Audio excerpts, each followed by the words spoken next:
আমি আমার বক্তব্য আর দীর্ঘায়িত করব না।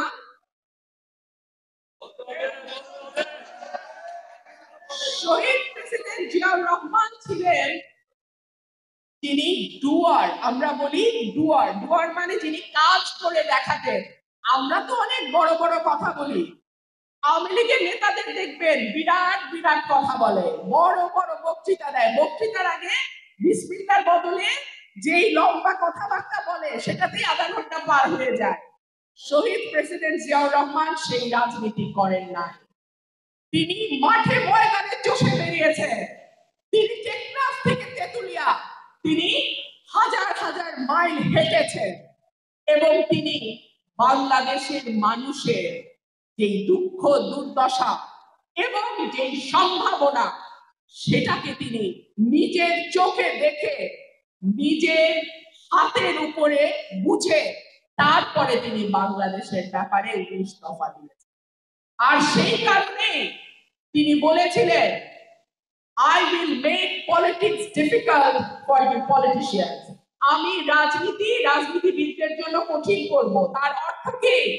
আওয়ামী লীগরা তো বারবার এই কথা বলতো যে শহীদ প্রেসিডেন্ট জিয়াউর রহমান বলছিল রাজনীতিবিদদের জন্য কঠিন করবে।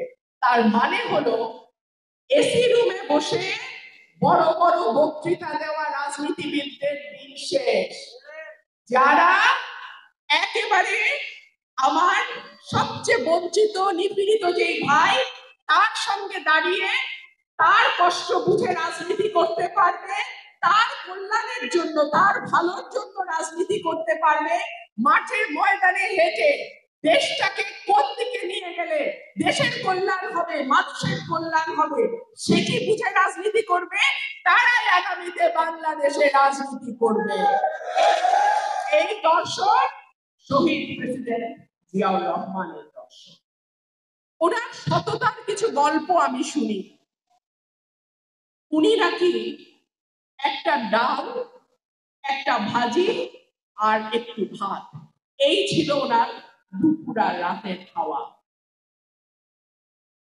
আমাদের ভাবতে অবাক লাগে, উনি যখন মারা যান তখন দেশনেত্রী বেগম খালেদা জিয়া এবং তার 2 নাবালক পুত্র সন্তানের নিজের কোনো বাড়ি ছিল না।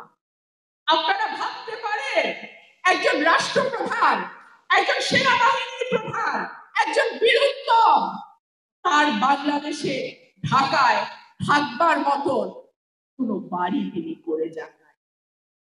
আপনারা জানেন আমাদের ভারপ্রাপ্ত চেয়ারম্যান জনাব তারেক রহমান তার বাবার পুরনো প্যান্ট ছোট করে পরতেন।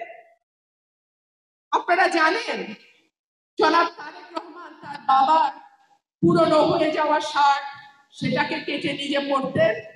আবার তারেক রহমানের বই খাতা, তারেক রহমানের কাপড় তার ছোট ভাই আরাফাত রহমান কোহ, এইভাবেই তারা চলতেন। ওই সময় যারা সেনাবাহিনীতে ছিলেন, বড় পদে ছিলেন, তাদের পরিবার গল্প করে যেই ডিমটা একটু ভাঙা সেই ডিমটা তিনি কিনতেন, কারণ সেটা একটু কম দামে পাওয়া যায়। বলতে গেলে চোখে পানি আসে। এমন নেতা কি বাংলাদেশ দেখেছে? আর এমন নেতা আর দেখে নাই। জানি না বাংলাদেশের ভাগ্যে এরকম নেতা আর কোনোদিন আসবে কিনা।